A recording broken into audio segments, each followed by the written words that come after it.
Foi apresentado em Silves, no passado dia 5, o novo livro de Nero, Akbar, Lunário Poético de uma Alma Ainda Árabe, um livro inspirado no legado árabe pela Península Ibérica e na poesia luso-árabe.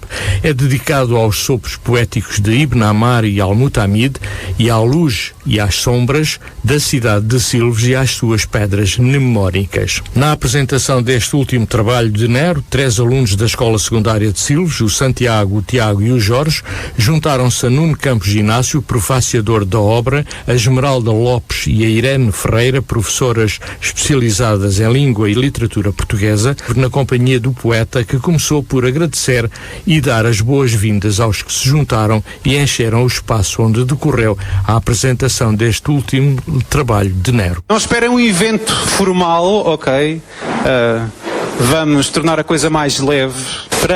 Para pesado já servem alguns eventos que por aí há, não é? Vamos tornar a coisa leve e descontraídos. Obrigado por terem vindo aqui ao Café Inglês. Obrigado a todos os presentes. Obrigado ao Nuno, que aceitou assinar o prefácio do livro. Obrigado às professoras Esmeralda Lopes e à Irene. A Irene foi minha professora de português. Foi a ela que dediquei o meu primeiro livro, O Oceano, o Reino das Águas. Está ali, já está numa edição esgotada. Os últimos exemplares estão por ali para quem quiser adquirir. E a professora Esmeralda, cruzámos entretanto. Penso eu que temos energias semelhantes, então ela aceitou fazer uma breve leitura crítica do livro, apresentar o livro. Fico muito contente por aí. Por isso, por aqui tenho colegas, tenho amigos, tenho família, tenho a minha professora da primária que está ali, a professora Otília, tenho colegas do tempo da escola, tenho pessoas que vieram de Lisboa de propósito para estar aqui no evento. Quando dizem que não há leitores de poesia e que ninguém se mexe pela poesia, e ver uma casa cheia, não estava nada à espera de uma casa cheia para lançar o livro. Fico mesmo muito contente. Obrigado a todos e já agora um agradecimento especial também ao Carlos e à equipa do Café Inglês que aceitou prontamente fazer o evento por aqui.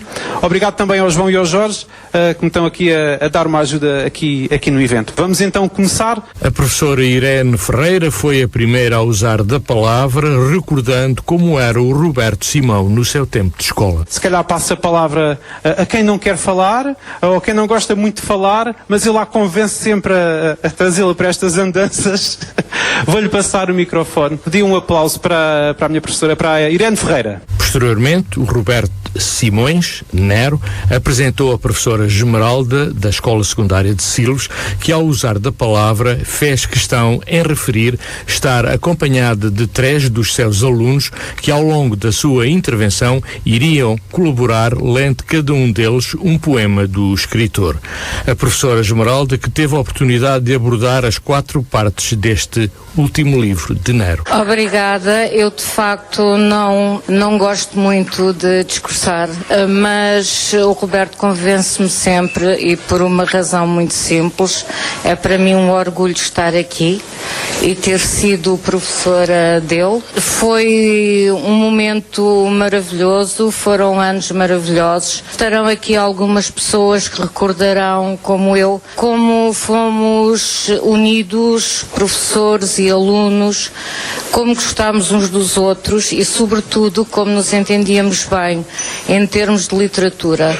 O Roberto era, na altura, um aluno fantástico, fora do comum. Não é preciso que eu o diga, basta lê-lo para ver que ele é fora do comum. Muito empenhado, começou a escrever. Já na altura escrevia qualquer coisa, mas começou a projetar um grande livro que depois se tornou no Oceano. O Oceano nasceu no 10º ano. O Roberto já então escrevia poesia e também narrativa. A narrativa depois foi para onde foi, transformou-se em poesia e eu gosto sempre de recordar. O Roberto não fica muito entusiasmado comigo, mas ele continua a convidar-me e, portanto, eu continuo a recordar sempre e a falar nisso, no entusiasmo dele nas aulas, na descoberta da palavra, na descoberta dos textos. E a escola, se bem que na escola secundária, e hoje que vivemos os tempos das aprendizagens essenciais, escola secundária, pois, não é propriamente uma porta aberta para o mundo. mas mostra um bocadinho dele, não é? Mostra um bocadinho dele, e para o Roberto foi uma apropriação de tudo o que pôde absorver. Mais tarde foi para a Faculdade de Letras, certo? E aí então a descoberta plena ocorreu, os clássicos e, enfim, toda a grande literatura. Isto ajudou a transformar-se no extraordinário poeta que é hoje em dia, e é pelo orgulho que tenho em lê-lo que eu continuo a vir. Muito obrigada, Roberto.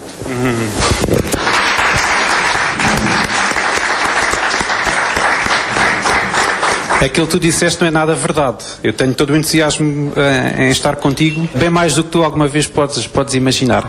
Mas para mim tratar-te por tu já é uma conquista, não é? Poder-te chamar-te amiga também, portanto não te ponhas com essas coisas. Agora vou passar o microfone à Esmeralda. Não queres? Queres que eu fique a segurar? Eu fico a segurar que é para... já agora, deixa-me agradecer ao Batista. Agora não vais ter desculpa, vais ter mesmo que segurar, ou então falar para aqui, porque este lançamento, por simpatia do António Batista, está a ser gravado para ser transmitido na Rádio Lagoa daqui a uma semana. Portanto, já hoje ele fez referência ao evento, e daqui a uma semana, portanto, o lançamento vai passar por lá. Depois também eu passar por lá para uma entrevista que há de ter lugar em breve.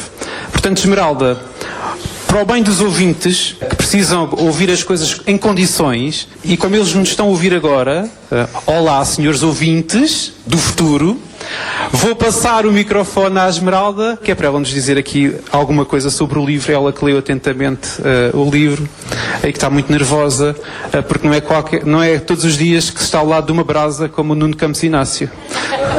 Mesmo por causa dele. Não estou habituada, como podem calcular, não dou aulas assim. Bom, depois de ouvirmos a nossa colega, a minha colega, portanto, Irene Ferreira, falar do jovem que eu não conheci, portanto, o nosso conhecimento é da área da poesia, de facto. Por outros lados, aceitei ler um pouco, não, li 3 vezes, o livro, a partir do momento em que eu também trabalhei a telúria, não trabalhei o oceano, trabalhei telúria com os meus alunos, eles estão além, ao fundo, eles virão depois também ler cada um poema de Akbar.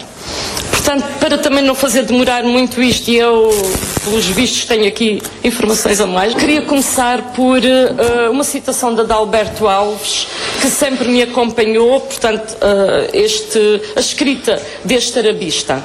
A Portugalidade não pode ser entendida sem a herança que recebemos dos nossos parentes árabes. Herança essa que, de tão profunda, ainda permanece e continua a marcar-nos, desde a genética até à língua. Facto que trouxe até nós um Oriente. Akbar, lunar poético de uma alma ainda árabe, é o livro que nos traz hoje a todos aqui. Não sei se conseguirei transmitir o que a minha alma, também ela ainda árabe, decifrou deste maravilhoso tributo que nos ofereces a Silves e à sua história. Muitos escritores se têm perguntado, afinal, quem somos nós hoje, povo português, neste território, se não a soma de tantos povos que aqui habitaram desde os primórdios, e que a história dita oficial não tem sido muito grata a tantos que se dedicaram aos seus estudos, e em particular a Silves. Sabendo que o que nos une à cultura árabe tem sido esquecido pelas maiorias académicas, Nero, e eu não lhe chamo Roberto porque não foi meu aluno, Nero elevou a sua voz para se religar ao que foi a vida cotidiana no Garbo al-Andalus, num período que nos é referido muitas vezes por lendas e narrativas de sabor romântico, mais centradas nas diferenças do que nas semelhanças. Saliente-se que, ao olharmos para trás, constatamos que o ser humano procurou dominar, submeter, estropiar, derrotar até o seu semelhante. As manobras e explicações das mesmas revelam uma ausência total de respeito pelo ser humano.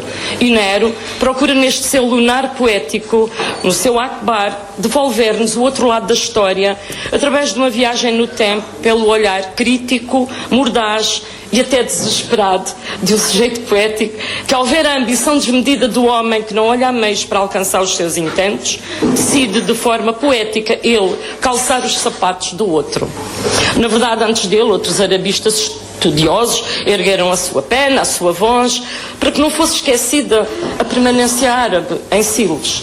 E no meio um filho de Silves, o Dr. Garcia Domingos, e o Dr. Adalberto Alves, que, sem ser silvense, tanto escreveu sobre a nossa terra.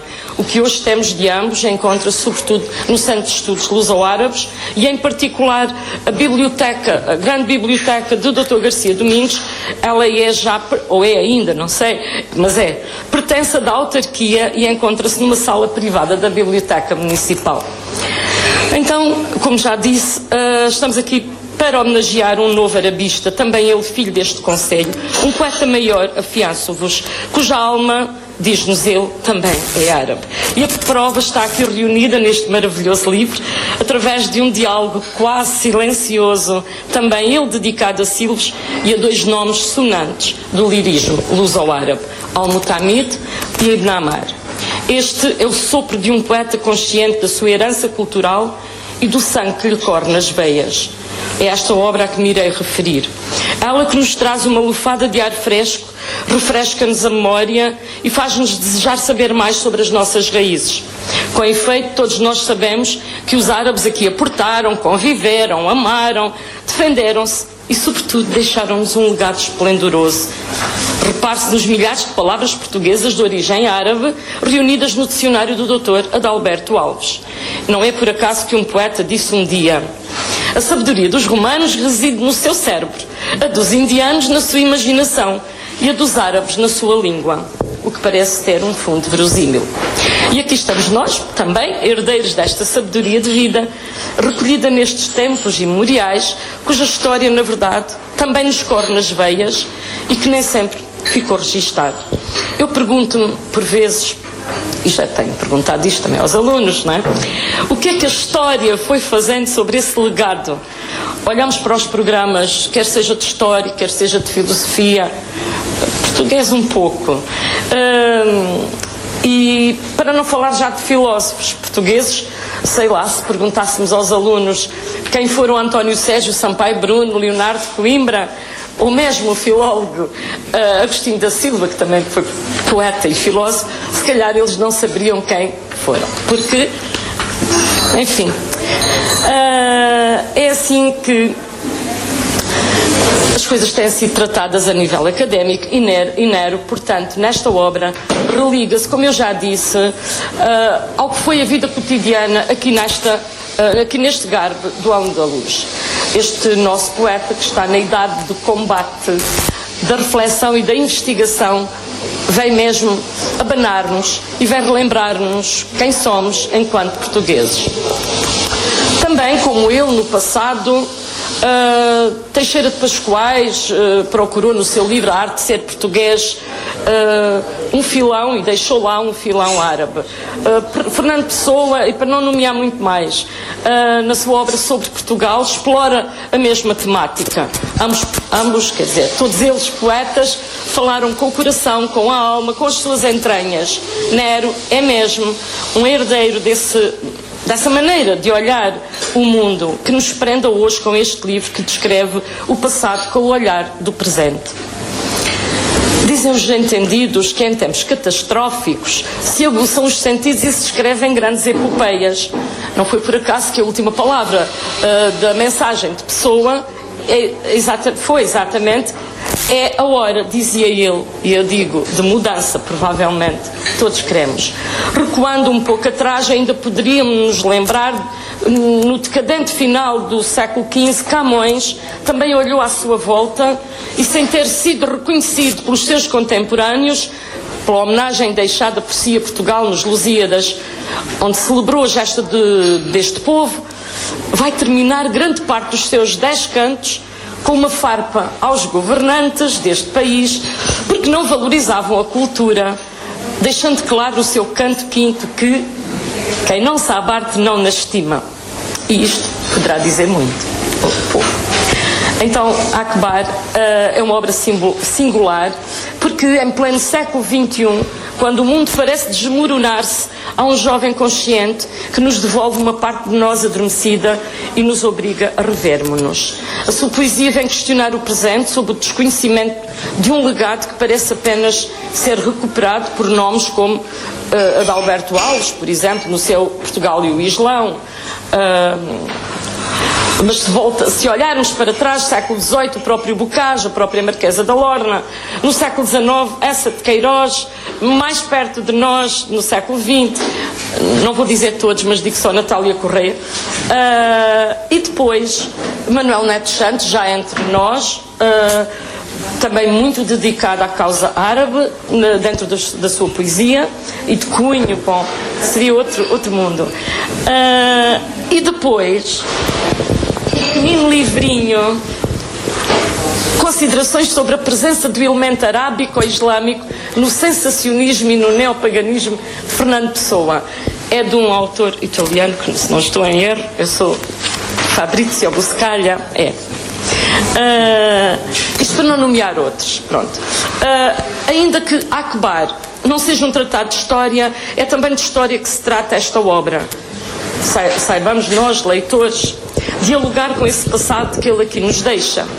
Essa é a proposta desta obra. Não é de hoje o desejo de identificarmos as nossas raízes, ou até mesmo questões metafísicas, porque estão aí também. De onde venho, o que faço aqui, para onde vou. Isso é a parte filosófica que vos deixo para a leitura pessoal. Nero deixa-nos isso de forma lapidar, como ele disse também, nos 4 interstícios lunares da sua obra. Fiquemo-nos neste canto, ou foquemo-nos neste canto árabe, onde somos convidados a observar os outros com um olhar fraterno. Esse é o desafio deste poeta, que se busca a si próprio pela descoberta do outro. Assim, o autor dividiu a sua obra em 4 fases lunares. Curiosamente, não sei se primeiro acaso, já constatei que sim, que foi convincente a data, mas hoje estamos a 5 de abril numa auspiciosa fase crescente da Lua. Assim, no 4º crescente, ele próprio deixa escrito que começa por ser uma viagem às origens e à expansão da fé muçulmana, numa espécie de toada simbólica e mística. As palavras são do livro. Depois, no plenilúnio, na lua cheia, vai celebrar com fervor popular, diríamos até, em alguns toques, a expansão árabe pela Ibéria. Em seguida, recuperando um tom épico que está lá dentro, vai recriar episódios históricos da queda do Império Islâmico, agora numa lua 4º minguante. E por fim, propõe o diálogo e o silêncio como instrumentos essenciais ao perdão e à tolerância, de que, como dizes, se fazem as luas novas de qualquer idade. Por força das suas palavras, confesso que a princípio me senti surpreendida pela profundidade e dimensão complexa de uma obra carregada de referências históricas e culturais. Mas não desisti. A surpresa que me assolou foi tida como um desafio. E ao chegar ao poema, por exemplo, um poema ilegível até certa altura, dei comigo então a desejar voltar a reler todos os poemas que tinha lido até agora, porque se calhar não tinha lido muito bem. E lancei outro olhar ao que já tinha lido, para então continuar a minha viagem pela sua poética desafiante. E o Islão surgiu-me sob 2 prismas. Uma visão poética de Nero, mais ideológica e intelectualizada pela escrita, e uma outra considerada vivencial entre os povos, numa vivência historicista, porém ambas religadas ao firmamento, ao cosmos, numa religiosidade possível que perpassa toda a obra, onde o sujeito poético parece contrapor a imensidão do cosmos à condição humana. Tudo parece instável, ainda que os corpos, como refere, sejam firmes. Poder-se-ia acrescentar uma certa visão orientalista, sim, que o Ocidente foi construindo nas suas narrativas.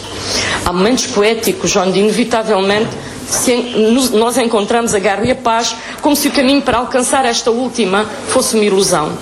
Fui percorrendo página a página esta obra, e já numa segunda leitura, para me afeiçoar ao seu timbre acidulado, e garanto-vos, fui-me enamorando desta poética que me recordou Herberto Helder, porque também ele não se deixou, ou não se deixava ler, num primeiro andamento.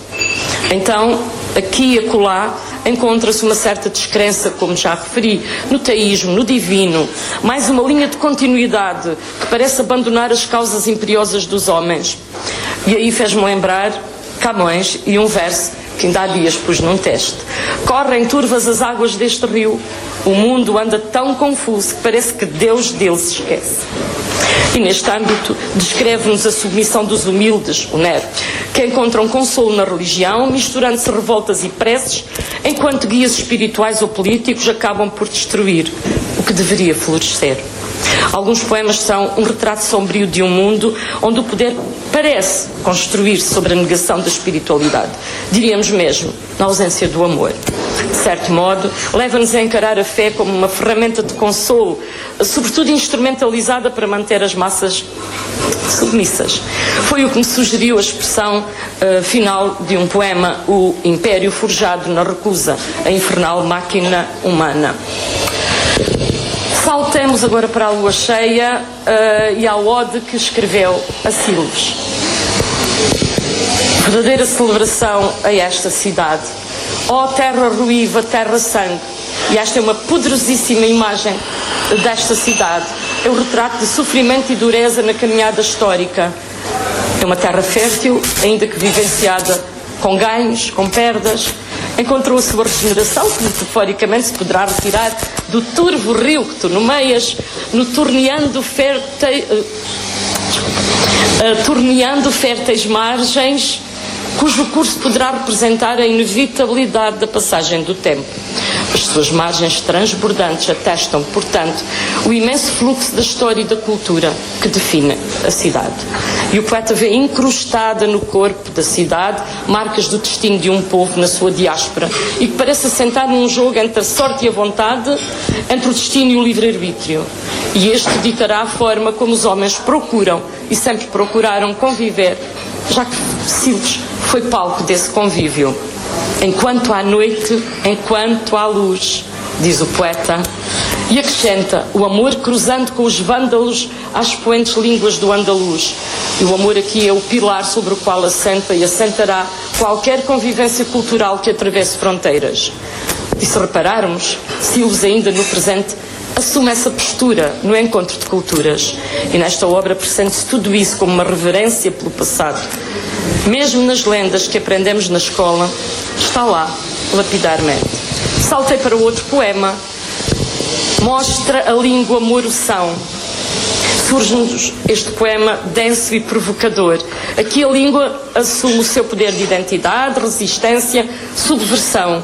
Articula-se aqui questões de fé, opressão, resistência cultural. E a repetição deste verso, mostra a língua moroção, ao longo do poema apontará em dois sentidos. A opressão e marginalização por um lado e, ao mesmo tempo, a libertação ou ascensão através da palavra. Passei para Emanação, agora este poema dedicado ao arabista Adalberto Alves, numa atmosfera de melancolia e contemplação, onde a memória e a identidade emergem através de sensoriais e de imagens sensoriais, já que isso descentra, mas os versos serpenteando murmúrios trazem memórias da poética árabe andaluza, como se anunciassem uma nova consciência que será desperta pelas mãos do poeta, que traz algo de sagrado na sua poesia, que acaba por iluminar o espírito e fazer nascer novas realidades, acordando os homens desta letargia de indiferença em que Portugal parece estar adormecido. Esquecimento, indiferença, cegueira. E na viagem da minha leitura encontro o poema Manejo e estamos perante o que poderia ser um presságio de traição, um presságio de traição, sim.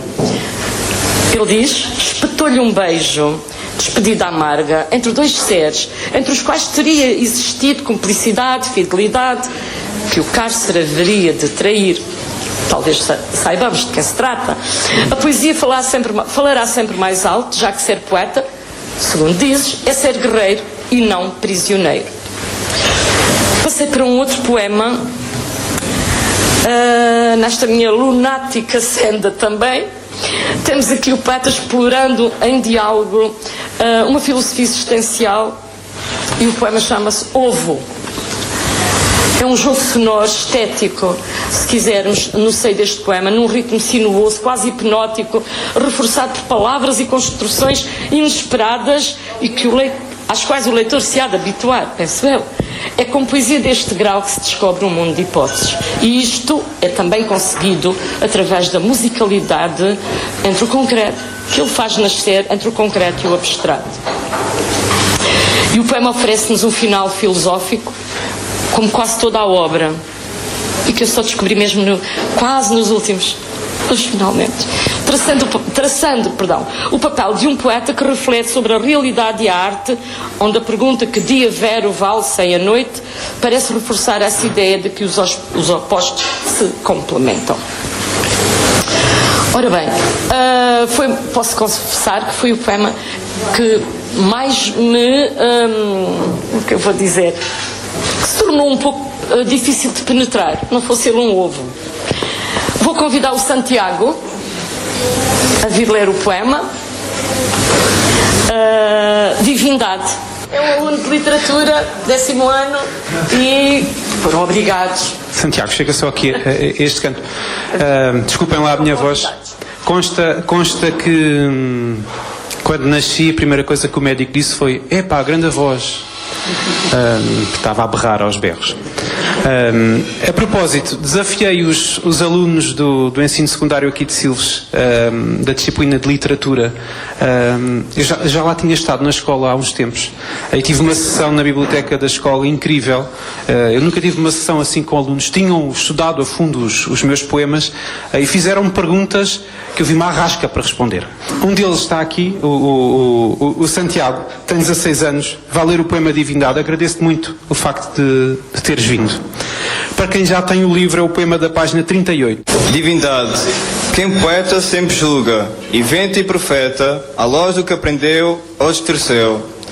Por isso, no Deus único e verdadeiro, a verdade e a mentira de todos os outros.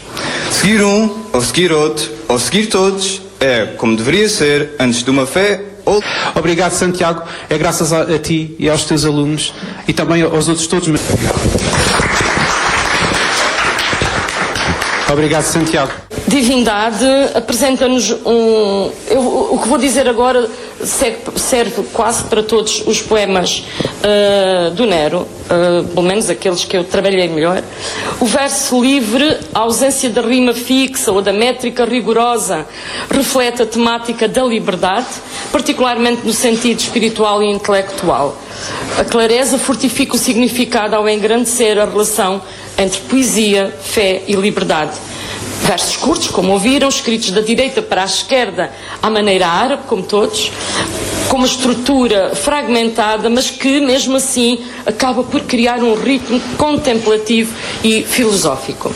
Este poema chega-nos como criação e interpretação. A escrita é encarada mesmo ela como um ato criativo, como ele disse, como ele leu, julga, inventa e profeta, como se a poesia tivesse não só o poder criador, mas também a força de vaticinar. Ora, o poema questiona esta ideia da verdade absoluta, que passa também, é um filão que passa pelo livro, único e verdadeiro, e acaba por encerrar dentro de si a verdade e a mentira das restantes crenças. Portanto, destaca-se a felicidade daquele que é o poeta, que vive a sua espiritualidade de forma livre, sem se prender a dogmas. O poema desafia dogmas, de facto, sem necessariamente negar a espiritualidade. Em vez disso, valoriza a liberdade da crença e sugere mesmo que a fé deveria ser uma escolha individual e não uma obrigação. O tom final é de celebração dessa mesma liberdade, em expressões como: feliz daquele como eu que livre vive a divindade. E pronto. Beijo, Lua, com Leandro. Para quem já tem o livro, é o poema da página 121. Obrigado por teres vindo. Há um beijo na melancolia, um glaciar que se abre na direção das coisas, insuspeitamente diândricas. Um nome morada que tarda na viagem aborrecida, na ignorância, adiando o oxigênio, carburando qualquer sacrifício, aprendendo a essência de viver, a dilatação esporádica do crânio, a predominação do verbo, a queda e a ascensão dos verbos imortais. Nesse estado, adormece a amnésia até captura, se bem intencionada, depurando os mesmos cristais, fulgurando a memória dos gerúndios nos desejos instáveis, mas presos de lábios que selam ortóforos, e pregam seguros e liquefeitos as hipóteses turvas de um sorriso que ainda há de vir recurvado como a lua, na transparência de sermos iguais.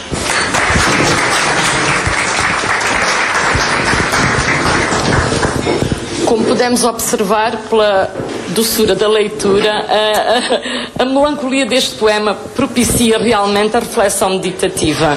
A ideia de um beijo na melancolia sugere esse contacto íntimo com a tristeza, mas também com a beleza potenciadora de união entre o humano e o divino. Conferido pelo termo, que não sei se ouviram, tiândricas, que todos foram verificar ao dicionário, pelo que nos é sugerida uma fusão entre o terreno e o transcendente.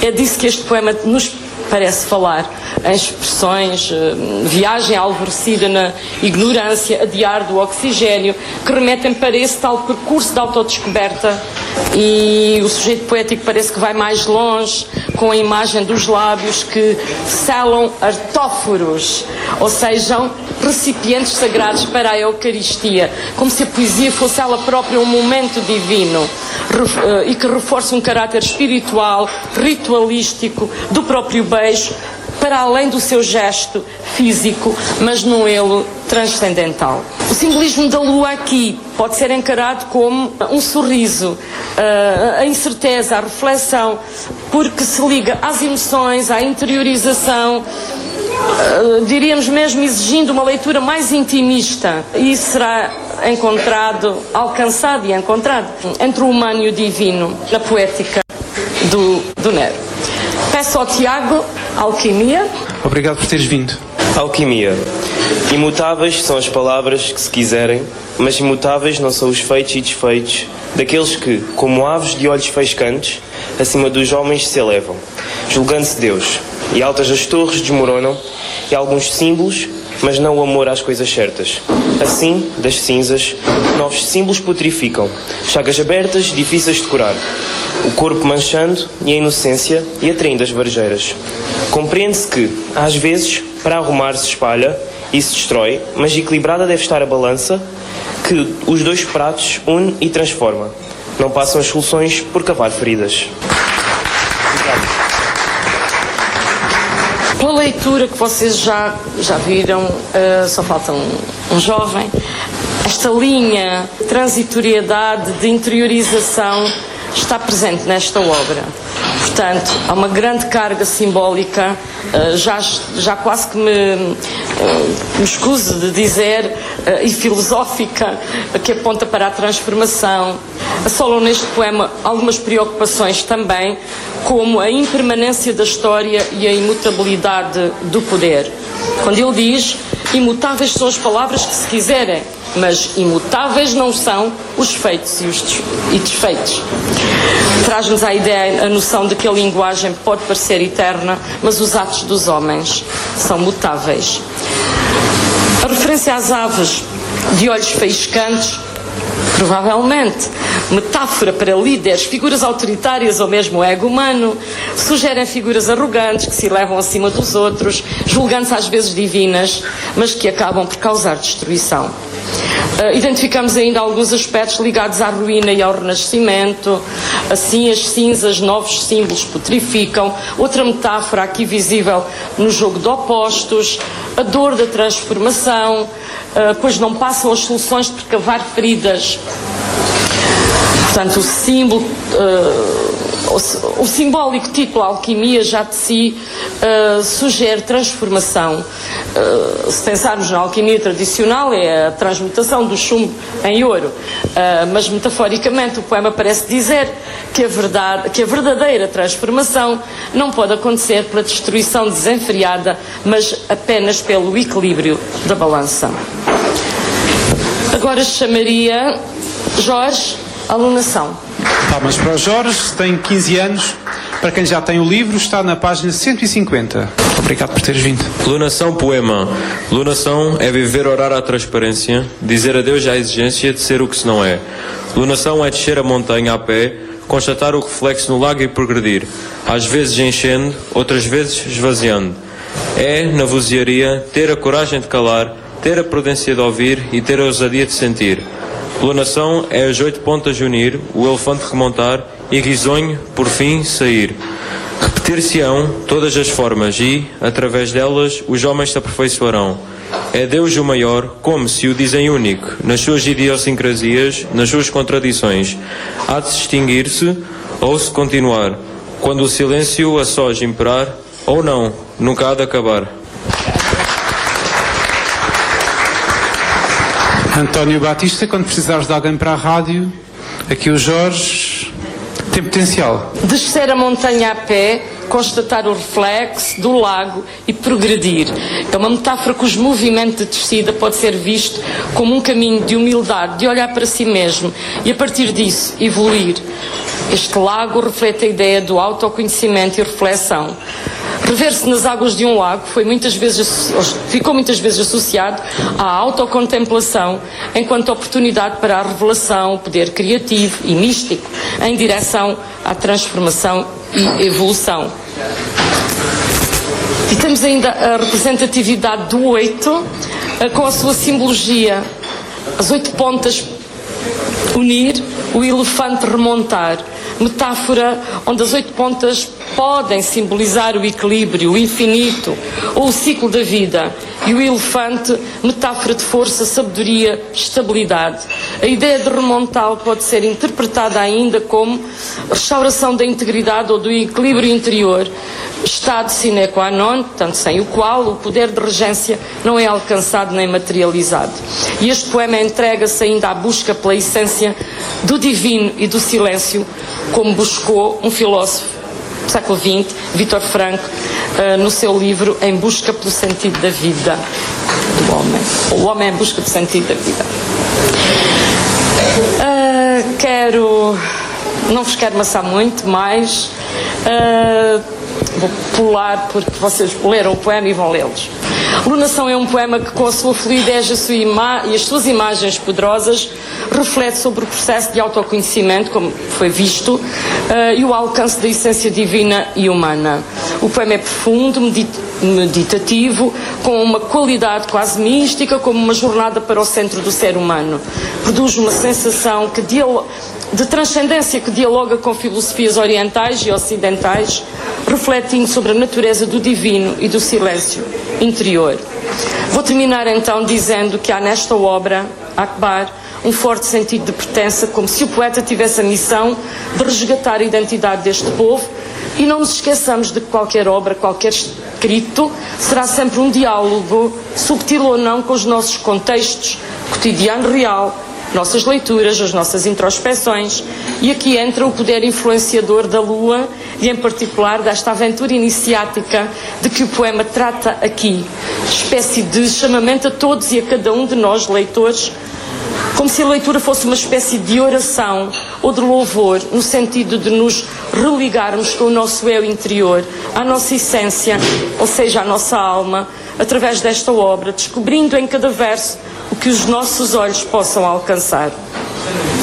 Um poeta, que não me recordo o nome, disse um dia que nada do que escreve é seu, que nada lhe pertence. Acabamos por reescrever os sentidos da vida, onde cabem os meus e os dos outros, diz o livro Akbar. Esta obra já não lhe pertence. Será de cada um de nós, guiados pela ânsia de nos descobrirmos através do que cada um fizer com o amor que Nero dedicou ao seu Akbar, enquanto homenagem à nossa história. Não esquecer que ele iniciou, como já referiu, Telúria como o primeiro dessa trilogia maior, diríamos, sendo Akbar a sua continuidade, ou seja, o seu périplo interior pelas raízes deste povo, sem deixarmos de ser quem somos ou quem viemos ser. Insisto que um escritor nunca acaba então de escrever um livro. O livro da vida compõe-se de muitos livros, muitas lições, em busca de um caminho, num diálogo entre cada um, como o poeta deixou claro numa entrevista.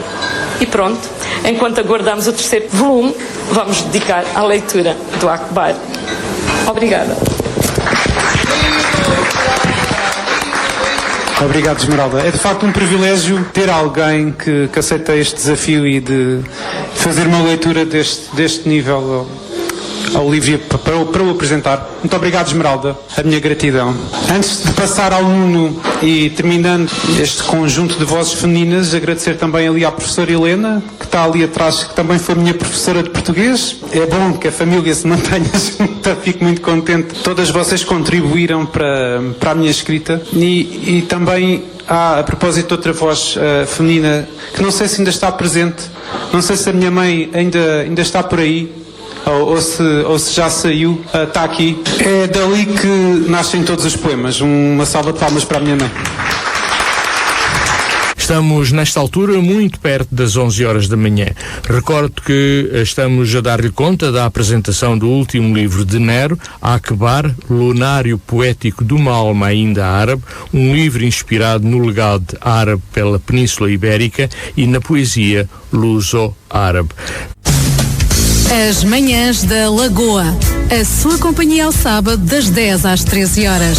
As Manhãs da Lagoa. A sua companhia ao fim de semana. As Manhãs da Lagoa. Aos sábados das 10 às 13 horas. Recordo que nesta segunda hora da edição de hoje das Manhãs da Lagoa estamos a dar-lhe conta da apresentação do terceiro livro de Nero, pseudónimo de Roberto Simões, natural de São Bartolomeu de Messinos. Formou-se em Língua e Literatura Portuguesa na Faculdade de Letras da Universidade de Lisboa e leciona a disciplina de Português no agrupamento de escolas Padre António Martins de Oliveira, em Lagoa.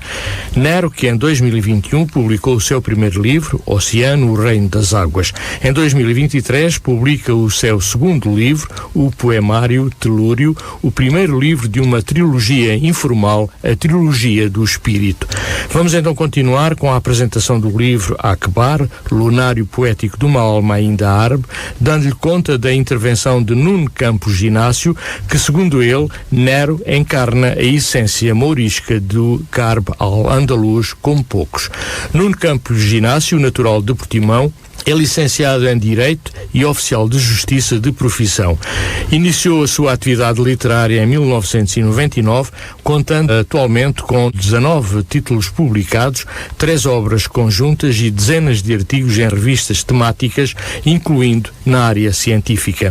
Mentor e responsável pelo projeto de investigação Genealogia do Algarve, com uma forte componente digital, está a coligir essa informação para formato de livro, tendo concluídos os dicionários enciclopédicos das freguesias algarvias de Alferce, Barão de São Miguel, Ferragudo, Budanes e Sagres, todas obras de cariz histórico e monográfico com mais de 1000 páginas. Em 2012 fundou com Fernando Lobo e Sérgio Brito a Arantes Editora, um projeto editorial algarvio responsável pela publicação de mais de 200 títulos. Recebeu uma menção honrosa no Prémio Literário Santos Stockler na vertente de ensaio. Nuno Campos Inácio começou por falar de Nero e da sua alma ainda árabe.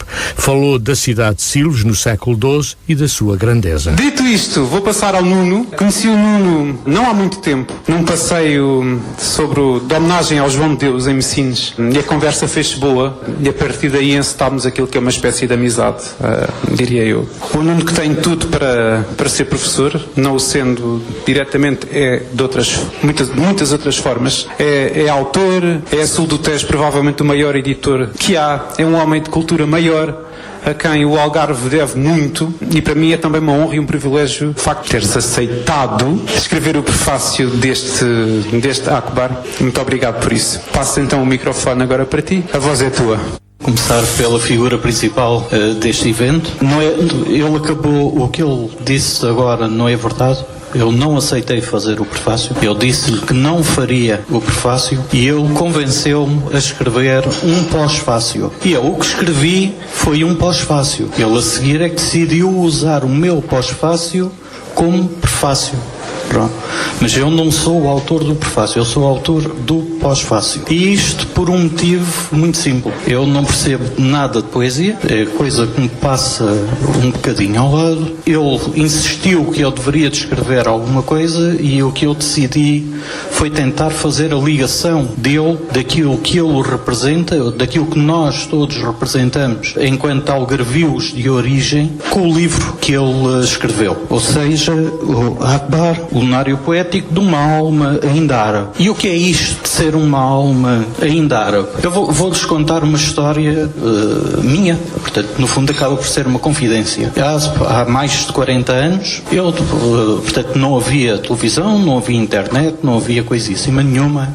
Eu tinha a mania de querer ir a Salamanca, conhecer Salamanca, e sentia por Salamanca uma adoração muito especial sem ter nenhum motivo. Nós na altura só tínhamos um canal de televisão, não tinha nenhum livro que falasse sobre Salamanca, era uma terra completamente desconhecida, mas a verdade é que quando íamos para a escola alguém falava sobre o assunto, dos sítios que gostavam de conhecer, uns queriam ir a Nova Iorque, outros a Londres, outros a Madrid, Paris, e eu Salamanca. E sem eu perceber como, inclusive eu tinha a mania, quando às vezes me chateava com alguém, eu usava uma expressão completamente ridícula hoje, que era: vê lá se queres ir a Salamanca. Bom, passaram-se 20 e tal anos, eu começo a fazer a minha genealogia e ao ler o assento de batismo do meu bisavô, vinha a dizer neto materno de Pedro Andrés. Portanto, isto é um assento de casamento em Alcantarilha. Neto materno de Pedro Andrés,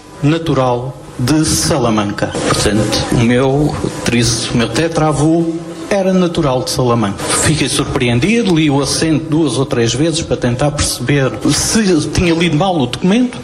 Fui à procura dos documentos, então, dos meus 3 avós, e encontrei o casamento, onde diz Pedro Andrés, natural de São Bartolomeu dos Mártires, da cidade de Salamanca. Bom, naturalmente que acabei por ir parar a Salamanca e andei a fazer pesquisas, e o que é que vim a descobrir ainda de mais extraordinário é que não só eram naturais de Salamanca, como os ascendentes deste Pedro Andrés tinham o apelido de Salamanca. Portanto, um dos meus apelidos podia perfeitamente ser Salamanca. E senti, quando cheguei a Salamanca, que aquela terra era minha. Eu consegui percorrer espaços de ruas que nunca tinha visto de maneira nenhuma. Estamos a falar numa altura em que não existia internet. Eu sabia onde é que aquelas ruas iam dar e como é que eu poderia ir a determinados sítios de Salamanca. Quando entrei na universidade, achei que aquele espaço era familiar.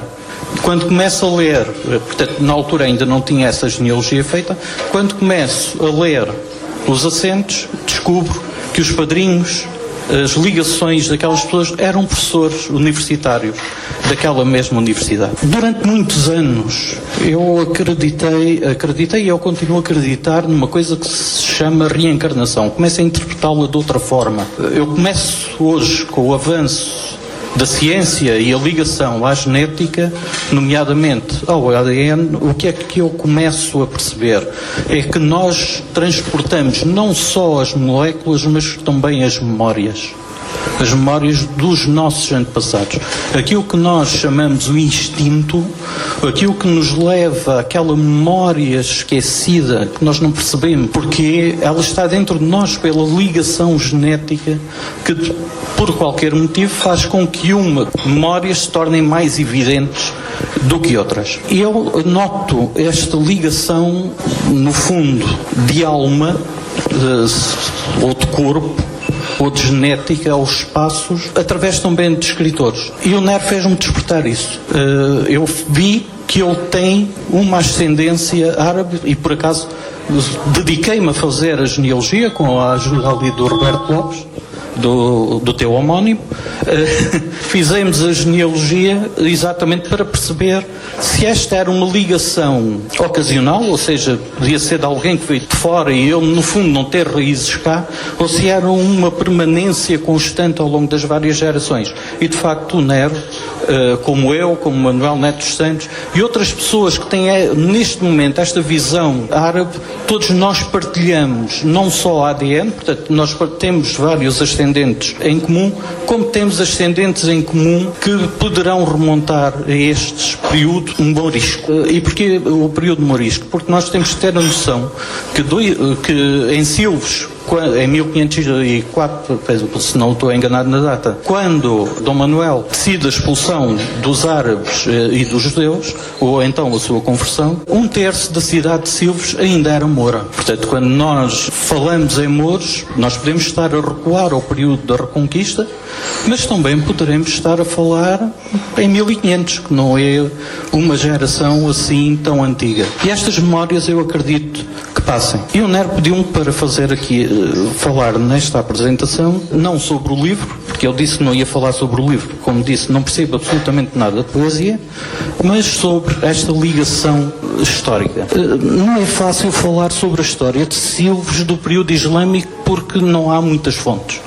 Existem alguns poemas árabes que nos descrevem Silves e saíram por coincidência, mais ou menos ao mesmo tempo, estes dois livros, um de Vítor Borges, Curso um Perfício, e o outro meu, mas prefaciado pelo Vítor Borges, 1189, Último Massacre, que são duas obras de ficção, mas que descrevem o que era Silves no período em que o Nero dedica hoje estes poemas.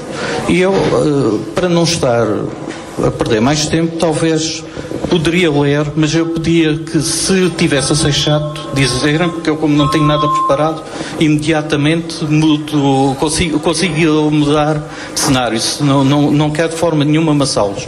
Mas queria... a vingança. Queria só ler aqui, portanto, isto é prosa. Este texto descreve-nos como era Silves no ano 1099 e fala sobre a chegada de uma poetisa à cidade de Silves. A rua seguia junto à muralha divisória da judiaria e subia pela encosta da colina. A muralha da judiaria, à nossa esquerda, tinha uns 15 côvados de altura e era em taipa carcomida, de cor ocre. À direita, várias carreiras de casario, em cima umas das outras, que desciam pela encosta e acabavam junto à rua numa multidão de lojas. Ferreiros, oleiros, cordoeiros, carpinteiros. Alguns estavam ainda a abrir os seus taipais e olhavam curiosos a nossa vistosa carroça. Por cima do casario, um bosque de pinheiros mansos, oliveiras e ciprestes, e por cima das suas copas, as majestosas muralhas rosa da Alcáçova. Observei que as muralhas tinham um padrão retanguloide, que simulava enormes blocos desenhados na taipa. Era como se, ao invés de terra, as muralhas fossem construídas em blocos maciços de mármore rosa. Artimanhas defensivas. No topo das muralhas, as varandas em cedro do Charajib, o famoso Palácio das Varandas. O recinto ovoide da Grande Alcáçova, incluindo a torre de homenagem a norte, estava assim coroada por uma multidão de mocharabias, gelósias e arcos encimados com telhas vidradas de verde que cintilavam no fogo da alvorada. Então surgiu à nossa frente uma monumental torre albarrã, com 5 arcos, distanciada uns 60 côvados das muralhas e com mais de 50 côvados de altura. A seguir aos arcos da torre, o grande portão do sol, flanqueado por 2 torreões. Estacionamos a carroça junto ao torreão sul. A Porta do Sol e os seus torreões estão enfeitados com 2 telões em seda púrpura, ostentando o selo da cidade a ouro. Logo a seguir, ao portão, a mesquita-mãe, almagre, majestosa. O minarete tem quase 150 côvados de altura. Junto à mesquita, o Aman, espaçoso e muito frequentado. Tanta gente, má hora. Após o banho frio, a cidade divide-se em 14 zonas. A Alcáçova, com o Charajib, bairro da Alcáçova, bairro do Poeta, bairro da Nora, bairro dos Taleiros, bairro dos Carpinteiros, bairro dos Cordoeiros, bairro dos Cristãos, bairro das Cegonhas, bairro dos Agricultores, bairro dos Pescadores, cemitério islâmico, judiaria e horto da Levada. Conta com 4 mesquitas, uma sinagoga, uma igreja cristã e várias dezenas de cubas, várias centenas de lojas e ateliês, umas dezenas de sucos, bibliotecas, estaleiros e estábulos. Os bairros estão equipados com hammams, excepto, obviamente, o bairro cristão. Isto seria a cidade de Silves, no século XI. Para ter uma ideia, em 1189, quando se dá a conquista de Silves, os Crónicas, que é a crónica do Cruzado Anónimo, que é o texto que mais se recorre, descreve a cidade de Silves como 4 vezes maior do que Lisboa. Eles tinham acabado de sair de Lisboa, portanto sabiam do que é que falavam. Baseando-me um pouco, não no escrito, mas no outro trabalho do Vítor Borges, fiz uma recriação não da cidade, mas da vivência da cidade. No fundo, isto passa-se em 1189, durante o período da conquista de Alvor, e é um morador de Silves a contar a um visitante, a explicar a um visitante como é a sua terra. E diz: aqui reina a liberdade e a alegria de viver, para adorar todas as belezas que Deus lhe concedeu. Pelas suas vielas, estreitas e zigue-zagueantes, gentes de todos os credos vagueiam em direção aos bazares ou aos vários espaços de culto. Os bazares são lindos e limpos, e os artigos neles expostos da maior beleza. Os artesãos, senhor, criam obras de arte maravilhosas nas mais distintas áreas. Os poetas soltam palavras rimadas ao sabor do vento, ao encontro das suas amadas. E as mulheres pagam-lhes com sorrisos discretos, mas sinceros. As casas são grandes e confortáveis. As paredes são fortes e caiadas de branco ou pintadas a ocre. Os telhados seguros e o chão revestido com grandes lajes de arnite vermelho, que abunda nas suas redondezas. Das janelas das casas e das muralhas da Almedina, a vista é magistral, pois a torre da Mátio, a cor salmão e o seu telhado verde são visíveis de todos os recantos. Para norte, apenas se vê as grandes árvores das florestas, que dão a sensação do vislumbramento do próprio paraíso e que estão na origem do seu nome. Enquanto a sul, as velas dos barcos cortam a monotonia das águas calmas do Arado. As gentes que chegam pelo rio têm 2 portos para atracar. Um para o povo e para as mercadorias, o outro para os grandes senhores que visitam a cidade. Quem entra por esse porto segue por uma estrada coberta que o protege da chuva e do calor e o leva sobre as muralhas até ao magnífico Palácio das Varandas. Os jardins da cidade são bem cuidados e verdejantes, porque a água abunda e nunca falta. Há uma grande represa que leva a água do rio até ao cimo da cidade, abastecendo todas as casas e balneários. Mas a sua maior beleza está ali, na grande varanda do palácio, onde nas noites quentes os homens e mulheres de cultura convivem, tocando, cantando, dançando e recitando poemas. Das margens do rio, senhor, são visíveis as grandes muralhas que protegem a cidade. O seu tom rosado brilha à distância, quase ocultando as linhas brancas de cal com que é pintada. Embaixo, um lago enorme reflete com precisão todo o seu esplendor, enquanto a bandeira verde é abanada ao sabor da brisa, muitas vezes de sueste, no estandarte que se encontra sobre a torre principal. Perto do maior dos bazares existem jaulas onde se exibem animais selvagens como tigres, gazelas e leões, para deslumbramento do seu povo. As gentes de Alchib vivem bem e sem grandes preocupações. A maioria dos barcos que vêm dos reinos do norte e têm que atravessar o grande mar passando as colunas de Hércules, acostam nos portos da Almedina e aí se abastecem. Há muitos barcos que aí se guarnecem de madeira para as várias construções que se fazem no mundo. Temos aqui no fundo, duas descrições, uma mais arquitetónica, outra mais vivencial, de como seria Silves no século XII, que era uma cidade onde conviviam todas as culturas. Há o relato do Cruzado Anónimo, em 1189, que refere que a população cristã refugiou-se, juntamente com a árabe, no castelo e ajudou a defender a cidade porque não queriam ser conquistados pelos cristãos do Reino de Portugal. Portanto, isto diz muito sobre aquilo que era a liberdade de pensamento, a liberdade de vivências de Silves no século XII, e a conquista de Silves explica muito daquilo que foi o declínio desta cidade. O Vítor fez esta descrição de Silves, mas ele deixou-nos um legado que é muito maior do que esta descrição de Silves. Ele teve o dom não só de idealizar e descrever o que era esta cidade, como teve o cuidado de representá-la. E deixou-nos um legado que, à data da sua morte, ainda eram ainda os maiores alçados de arquitetura pintados à mão do mundo.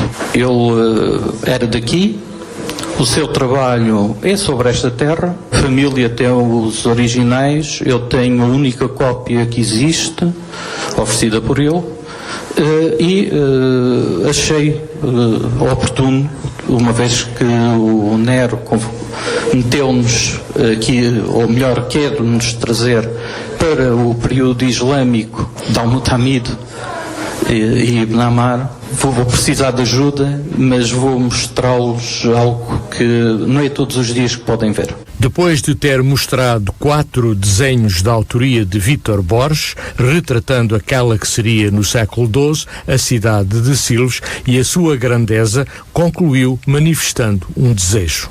A única coisa que posso dizer mais e a fechar é que lamento que, passados estes anos todos, ainda não tenha conseguido dar ao Vítor a dimensão que ele merece. Muito obrigado a todos. Por fim, Nero usou da palavra, falando do seu último livro, do título escolhido, Akbar. Falou da diversidade e da liberdade de opinião, terminando lendo o poema Quarta Abolição, que fala da sua experiência enquanto estudante em Silves. Já no final da sua intervenção, Nero não quis deixar de realçar os apoios ou a falta deles, dando o exemplo deste que, segundo se pode depreender das suas palavras, não terá contado com o apoio do município de Silves para a concretização do lançamento deste seu último livro de poesia, Akbar, que conta com o grafismo de João Lourenço e ilustração interior de Miguel de Sousa, que ficará disponível nas livrarias portuguesas muito em breve. Antes de dar por terminada esta parte, queria só ler-vos um poema, já que cá vieram, acho que é o mínimo que eu posso fazer. Depois de 18 anos a escrever O Oceano, o Reino das Águas, às tantas eu já pensava que não o escrevia. Passado um mês, a pulsão de escrever era tão forte que escrevi logo o Telúria, e num mês o livro estava escrito. E acho que terão passado 2 ou 3 dias e já estava a escrever o Akbar. Curiosamente, o primeiro título não era para ser Akbar. Eu queria uma sonoridade árabe para o título, algo que fosse sonante. Eu tenho este apreço por nomes únicos para o título dos meus livros. O primeiro título era Azahar, mas curiosamente, exatamente por essa altura, o Manuel Neto dos Santos publicava um livro com esse título. Logo ele publica tantos livros sobre estas temáticas. E então, espera aí, já não pode ser esse o título, não é? Então tentei de alguma forma manter a sonoridade, mas necessariamente ao escolher outra palavra, o livro tinha não que de ser páginas sobre o destino, mas sobre outra coisa qualquer. Depois pensei na ideia de lua, que em árabe é Al-Qamar, mas já tinha um livro chamado Oceano. Pensei que talvez ainda que a palavra seja outra, com outro significado, ter lá o mar, não era muito boa ideia. Então pensei ainda noutra palavra. Pesquisei, pensei, estudei a coisa e cheguei à palavra Akbar, que significa maior e que é algo atribuído a Allah. E por aí percebi que Ao tratar os árabes nesta altura, portanto na Península Ibérica, nesta época, eu queria ir mais a fundo. E então acabei por pesquisar e por estudar as origens do Islão, já que o título também era esse. Agora, eu sei do risco do que é escrever ainda hoje sobre religião. Como é que é? É religião, é futebol, é política, não é? Não se pode escrever sobre isso, senão ardemos na fogueira. Ora bem, mesmo sabendo desse risco, eu acho que vale a pena falar sobre religião. Não há por que ver temas proibidos. Num tempo em que é tão fácil odiar, acho que é mais importante ainda ouvir quem é diferente, quem crê noutras coisas que não aquelas em que nós acreditamos. O ano passado, numa aula, tínhamos uma coisa que era o Bookstagram nas turmas. As várias turmas tinham um Bookstagram comum e publicavam coisas por lá, conteúdos. E houve a publicação de uma aluna que recebeu um comentário que apenas dizia que não concordavam com a opinião da aluna. E quando eu cheguei à aula, a aluna disse-me: já recebi hate, professor. Portanto, ela só o facto de ter recebido um comentário com uma opinião diferente já associava aquilo a ódio. Eu não querendo generalizar demais, eu acho que é neste ponto que nós estamos. Hoje em dia, ter uma opinião diferente já é visto como ódio. Vamos bloquear essa pessoa, tem uma opinião diferente. Não vamos ouvir. E parece que andamos todos a crescer em bolhas, que só sabemos da nossa realidade e ignoramos aquilo que está à nossa volta. Felizmente ou infelizmente, vivemos numa época em que há muita mistura, quando muito não seja naquilo que nós vemos com os nossos próprios olhos todos os dias.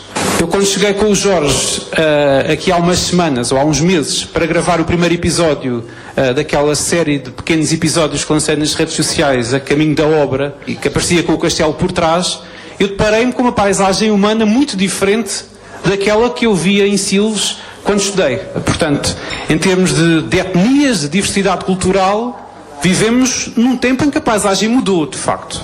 E se calhar está mais próxima deste tempo do que nunca. Portanto, é importante dialogar até sobre aqueles assuntos proibidos. Tens uma opinião política diferente? Ok, vamos ouvir, vamos falar, vamos debater, sem problemas. Nós não temos que virar as costas só porque uma outra pessoa pensa de forma diferente. E a mesma coisa em relação à religião. No que toca à religião, eu não tenho nenhuma, eu não professo nenhuma, mas isso não quer dizer que não seja um assunto que me interesse. E eu acho que tenho o direito de dizer publicamente e de falar publicamente: eu não acredito em Deus. Ok? Mas acredito noutras coisas. Isso não faz de mim uma pessoa sem espiritualidade, sem essa dimensão. Não sei porquê, é de facto um assunto que me interessa muito. Já no Oceano, o Reino das Águas, eu falava da origem das religiões. Aqui volto a essa temática. E é possível falar disso sem pudor. Também dando conta daquilo que é a minha crença. E depois eu alio isso ao facto de qualquer artista ou qualquer poeta ser um criador. E num plano talvez metafórico ou não, este livro concretiza uma espécie de duelo entre a ideia do que é ser Deus e do que é ser poeta, e até que ponto um é criador e o outro também é. Ao lerem este livro vão perceber desse duelo, e vou equiparar de alguma forma a religião à poesia e perceber como têm ambas em comum uma coisa: a palavra. E que a palavra é uma espécie de templo, e é a palavra que reflete aquilo que nós pensamos e que de alguma forma concretiza e permite o espelho daquele que é o nosso espírito. Só para terminar, vou então ler-vos um poema, que é um poema que fala de alguma forma sobre a minha experiência de Silves quando passava cá os dias, quando estudava no secundário, que era meia hora de autocarro para cá, e depois ao fim do dia, meia hora de autocarro para lá. E chegava e via as serras e via o castelo e isso tudo. E então cá vai. É o poema das páginas 16 e 17, é a quarta ablução. Muitos há que se abreviam nos cantos calados, nos élitres subtraídos ao sol sepulto, ainda incendiário, nos poços que se infundem ao rigor dos pólenes, soterrados como ditames e imprecações, Nos dinossauros, sempre em vigília, enquanto esquecimentos tardios se decompõem ou fossilizam antigos siglários. Escavar-se-ão, no entanto, 1002 noites, 1003, quantas mais se acrescentarem, e dos versos que então se burilarem, se dirá que maiores são os menores. Que os maiores se prosternaram à mancha omnívora do cotidiano, à atomização. Se o Corão se tivesse escrito antes dos lábios, a distensão do externo ao revés dos mortos, à atomização da memória semi-dispersa, que desfigura tudo o que era, recriando. Noites há que se arabizam, as luas espelhando pelos versos, direi, celebra o folclore, o que se farejou. Mas os versos meus em que o luar falte, jamais serão menos árabes por isso. Pois repetidos destinos se agigantaram, de sóis rendidos à guarida das nuvens, no vai-vem de autocarros indefesos, pela inclinação das serras adiadas, pela vertigem dos ermos mais subtis, ao coração dos adeus gisangues, ao castelo, que altivo e astral se impõe, como se com o peso taipasse o inferno às pálpebras desbotadas do arado. Sobre os achados impassíveis, os pés, inconquistáveis à rasura do silêncio. As palavras que, corruptas, revigoram as constelações, os ecos e os nós, reacendendo ao mutamid pelos caminhos e ombreando pelos arrabaldes a nova safra.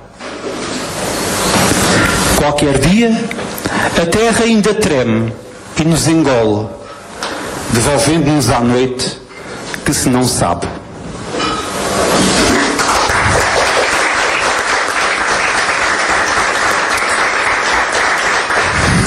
Obrigado. Obrigado a todos os que me acompanham por aí, os que já me leem há alguns anos, os que têm todos os livros, os que me seguem nas redes sociais, que partilham entusiasticamente coisas sobre os meus livros, sobre a minha poesia. Tem muitas coisas más as redes sociais, mas também têm estas coisas boas de nos unirem e de nos conectarem, e se as usarmos bem, é possível usá-las para coisas boas. Sigam-me por aí, continuem por aí. Espero que gostem da leitura. Tirem fotografias, partilhem essas coisas. É sempre uma boa forma de apoiar os autores, sejam eles quais forem. Obrigado, Nuno. Com mais de 50 livros publicados, imagino que ainda chegues aos 100. Obrigado, Esmeralda. Obrigado, Irene. Obrigado a todos. Obrigado aos alunos que leram os seus poemas. Obrigado a todos os presentes. Nunca pensei uma casa tão cheia para um livro de poesia. Houve qualquer coisa que funcionou aqui. Às vezes não é preciso a ajuda de municípios para divulgar eventos. Às vezes é só pôr-nos a mexer e ligarmos às pessoas, e acho que isso muitas vezes basta. Obrigado a todos.